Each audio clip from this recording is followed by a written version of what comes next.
अस्सलाम वालेकुम dear students. आज हम ENG 201 लेक्चर नंबर 43 स्टार्ट करने वाले हैं, जिसमें हम बात करेंगे giving speeches and oral presentations की।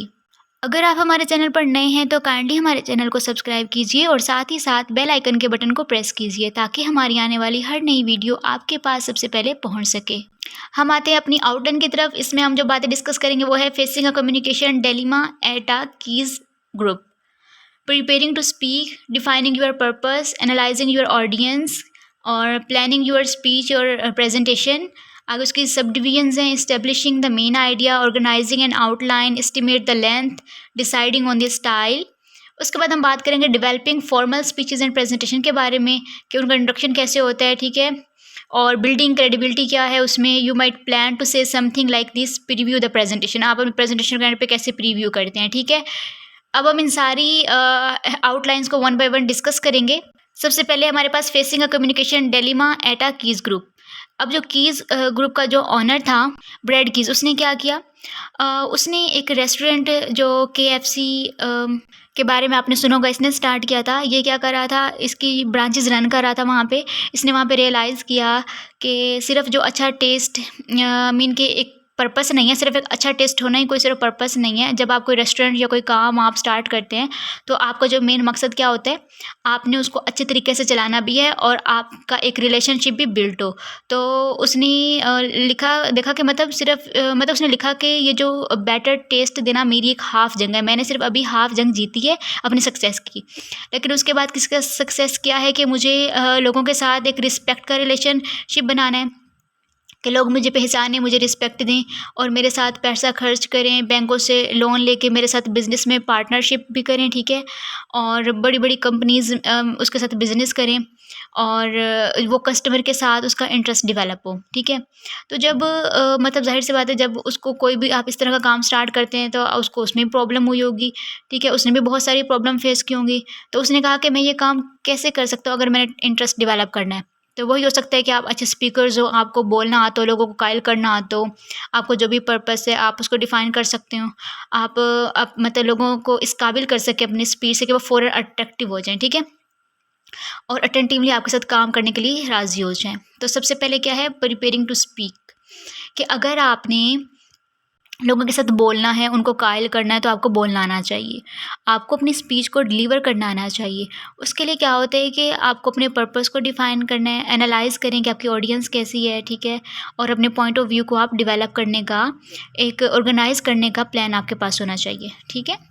आगे डिफाइनिंग योर पर्पस, यानी कि आप अपने मकसद को अच्छे तरीके से कैटेगराइज़ करें, उसको समझें कि आपका पर्पस क्या है, आपने कैसे उसको डिटरमाइन करना है, आपने उसको किस वे में, किस तरीके से लोगों को कन्वे करना है। यानी आपका जो स्टाइल है बोलने का, आप उसमें इतनी ज़्यादा अट्रैक्शन हो कि आप उसको अच्छे तरीके से कन्वे कर सकें, लोग उस पे इंटरेस्ट ले सकें उसमें, ठीक है, इन्वॉल्व होना चाहें। यानी अगर आप ग्रुप में भी काम करना चाह रहे हैं तो वहाँ पे भी आपकी जो रिपोर्ट है या आपका जो भी ग्रुप वर्क है वो भी इतना ज़्यादा स्ट्रॉन्ग हो कि पर्सन टू पर्सन आप मतलब कम्युनिकेट हों और आपकी जो भी बात है, जो भी फैक्ट और फिगर्स है, वो भी पूरा ग्रुप अच्छे तरीके से प्रेजेंट कर सके। उसके बाद एनालाइजिंग योर ऑडियंस, आपने सबसे पहले देखना है कि आपकी ऑडियंस किस तरह की है, ठीक है, उनके बारे में आप जानें, देखें कि आपकी जो ऑडियंस है कितने लोगों पे मुश्तमिल है, उसकी लेंथ कितनी है, और आप उनको ईज़िली इन्वॉल्व कर सकते हैं अपनी टॉकिंग में। जैसे आप कोई प्रेजेंटेशन दे रहे हैं या आप कोई चीज़ समझा रहे हैं, आप उसमें लोगों को इन्वॉल्व करने के लिए उनसे कुछ छोटे-छोटे क्वेश्चन पूछ सकते हैं। आप उनसे पूछ सकते हैं कि उनको समझ आ रही है कि नहीं आ रही। अगर स्मॉल ग्रुप्स में या जितनी भी कंसिडरेबल ऑडियंस होगी उनको हैंडल करना ईज़ी होगा। अगर ज़्यादा ऑडियंस होगी तो उसको हैंडल करना थोड़ा-सा मुश्किल होगा, आपकी इंटरेक्शन कम होगी, आप अपनी बात को ईज़िली कन्वे कर सकते हैं, ठीक है। यानी कि आप डिफरेंट क्वेश्चंस ऑडियंस से पूछ सकते हैं कि आप जो बात उनको बता रहे हैं क्या वो पहले से उसको जानते थे या उन्होंने इससे उसको जज किया या उनको क्या रिज़ल्ट मिला इससे, या वो इस प्रोजेक्ट या इस प्रोसेस से या इस प्रोडक्ट के बारे में क्या जानते हैं। आपको उनका रिस्पॉन्स जानने का भी मौका मिलेगा इस तरह से, ठीक है। उसके बाद क्या है, प्लानिंग योर स्पीच और प्रेजेंटेशन। जब भी आप कोई स्पीच कर रहे हैं या प्रेजेंटेशन दे रहे हैं कि आप उसको सबसे पहले आप उससे प्लान ही करते हैं, ठीक है। प्रॉपर प्लानिंग के साथ आप उसको कंडक्ट करते हैं, या आप कोई भी स्पीच कंडक्ट करने लगते हैं, आप उसका मेन आइडिया देते हैं, उसकी आउटलाइन उसके बाद बताते हैं, ठीक है।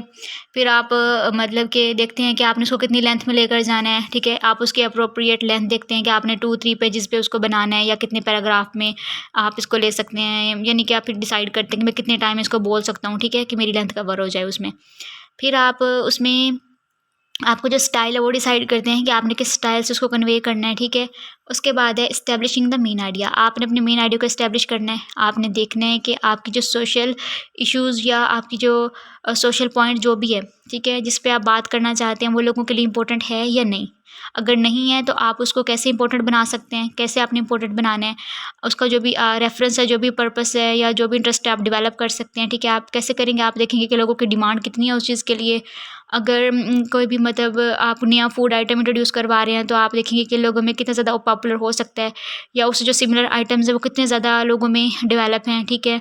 और अगर कोई फ्रोज़न आइटम है तो लोग उसमें पहले से ही मतलब तवज्जो दे रहे हैं या नहीं दे रहे हैं, ठीक है। आप उसकी देखेंगे उसकी मार्केट में क्या वैल्यू है क्या नहीं है, ठीक है। उसके बाद आप उसकी कॉस्ट का अंदाज़ा लगाएंगे कि जो कॉस्ट मैं इसमें दे रहा हूँ या जो कॉस्ट मैं इस पे अप्लाई कर रहा हूँ वो लोगों की पहुँच में है या नहीं है, ठीक है।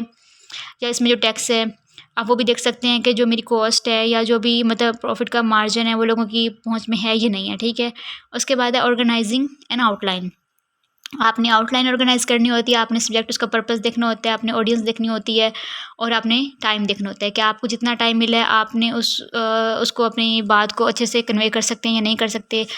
आप अपनी बात को कन्वे करेंगे जिस टाइम में, ये सबसे ज़्यादा इंपॉर्टेंट और बेसिक बात है, ठीक है। आपने कहीं भी कोई भी स्पीच या किसी भी जगह कंपनी की तरफ से आपको बुलाया जाए, आप में इतनी कैपेबिलिटी होनी चाहिए कि आप गिवन टाइम में जो टाइम आपको दिया जाए 5 टू 10 मिनट्स आपको दिए गए कि आप अपनी बात को कंप्लीट करना है, एंड करना है, तो आपने फुली उसको समराइज़ करना है। आपने इतनी मतलब कैपेबिलिटी होनी चाहिए कि आप टाइम को मैनेज करना सीखें, ठीक है, कि आप कितने टाइम में बोल सकते हैं। उसके बाद है एस्टिमेट द लेंथ, कि आप जो भी सब्जेक्ट, जो भी प्रेजेंटेशन या जो भी आप बना रहे हैं, आपकी उस पे जो लेंथ है वो आपको ज़रूर देखनी होती है कि आपको इसकी कितनी लेंथ रिक्वायर्ड है। समटाइम्स आपको दे दी जाती है, जैसे प्रेजेंटेशन में आपको बता दिया जाता है कि आपने यहाँ पे 2-3 पेजेस की पे बनानी है या इससे ज़्यादा ना हो, या आपको इतने वर्ड्स बता दिए जाते हैं, कितनी लिमिट है वर्ड्स की, आपने इतने वर्ड्स रखने हैं, 100 स्टैंडर्ड वर्ड्स है, 200 वर्ड्स हैं, ठीक है। बेसिकली रिक्वायर्ड होती है कि आपको दे दिया होता है कि आपने अपने काम में इतने वर्ड्स यूज़ करने हैं, इतने टाइम में आपने लेंथ में पूरा करना है, ठीक है। जहाँ पे लेंथ गिवन नहीं होती वहाँ आपको मैनेज करना पड़ता है कि वहाँ पे अगर आपको टाइम पीरियड दिया होता है कि 10 मिनट है, इतने मिनट है, आपने इतने टाइम में इतनी बात करनी है, आपको अंदाज़ा होना चाहिए कि आपने 30 मिनट में क्या बात करनी है, आपको क्या-क्या बातें कवर करनी है।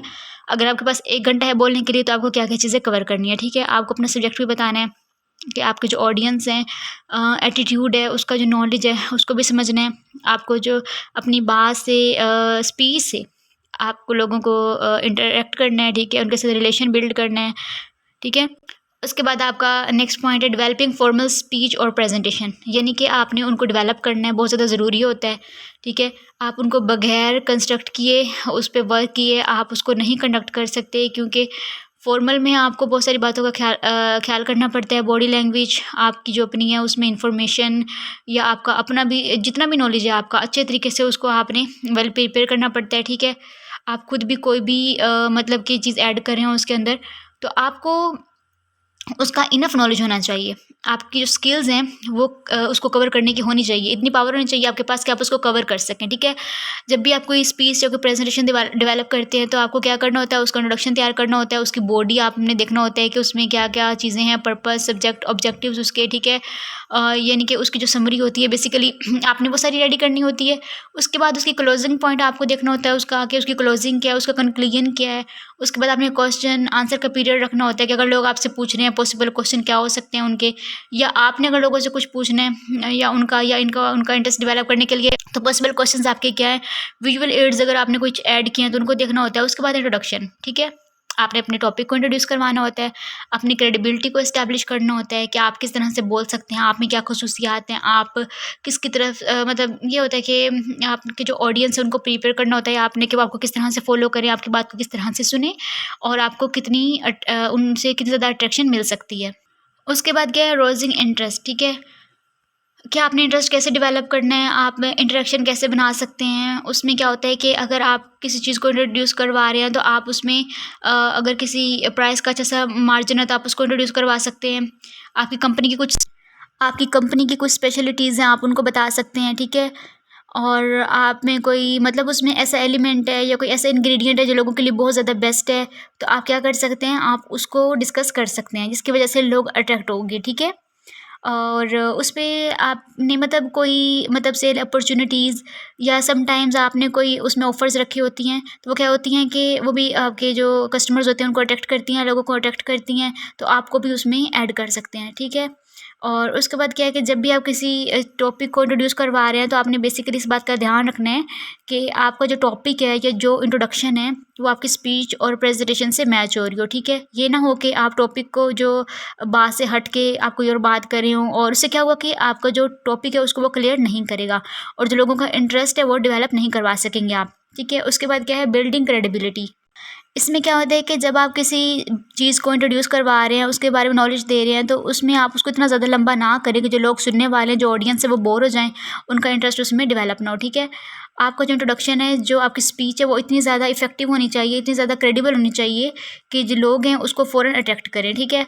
अगर उन्होंने डिसीज़न लेना है, तो वो फ्यू मिनट्स में डिसीज़न ले लें, ठीक है? सम टाइम ये होता है कि जब आप किसी चीज़ को इंट्रोड्यूस करवा रहे होते हैं, तो इतना बोरिंग सा आप उसमें इंट्रोडक्शन दे रहे हैं या उसमें कोई भी अट्रैक्शन नहीं है, तो वहाँ पे लोग फ़ौरन से फ़ैसला कर लेते हैं कि ये हमारे काम की चीज़ नहीं है, हमें इसमें कोई इंटरेस्ट नहीं है। तो इसमें आपको क्या होता है कि अपना इंट्रोडक्शन सिंपल बनाना होता है आपने अपना, ठीक है? और अट्रैक्टिव बनाना होता है।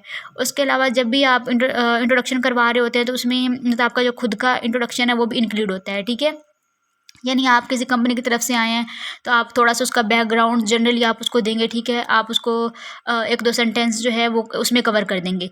यानी जब आप किसी ऑर्गेनाइज़ेशन की तरफ से आते हैं, तो लोगों में क्यूरियोसिटी होती है कि वो जानना चाहते हैं कि आप वहाँ किस पोस्ट पे हैं, क्योंकि वहाँ पे कई लोग ऐसे होते हैं जो फर्दर आपके पास जॉब के लिए आना चाह रहे होते हैं या आना चाहते हैं या आपकी फर्म में कोई इन्वेस्टमेंट करना चाह रहा है, ठीक है?